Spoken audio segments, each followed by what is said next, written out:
আসসালামু আলাইকুম প্রিয় দর্শক, যারা ঢাকা থেকে, চট্টগ্রাম থেকে, সিলেট থেকে কাঁচা বাজার করতে চান বা ব্যবসা করতে চান, আপনারা নওগাঁতে আসবেন। নওগাঁ মহাদেবপুর ফেরিঘাট হয়ে অথবা নওগাঁ শহর থেকে। চাচা, কি কি পাওয়া যায় বাজারে বলেন তো?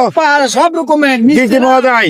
মিষ্টি লাউ, মিষ্টি লাউ, মূলা, কপি, কপি, কলা, বেগুন, আলু, ধান, কাঁচামরিচ, যাবতীয় সবজি যত আছে মহাদেবপুর পাওয়া যাবে সস্তা দামে না?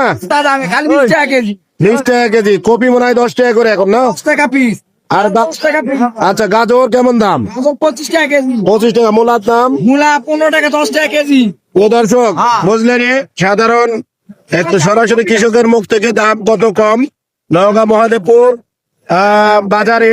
এখানে আপনারা যারা দূর দূরান্ত থেকে ব্যবসায়ী আসেন, অবশ্যই আসবেন। খুব কম দামে এখানে সব ধরনের সবজি পাওয়া যায়, সব ধরনের সবজি। আসসালামু আলাইকুম।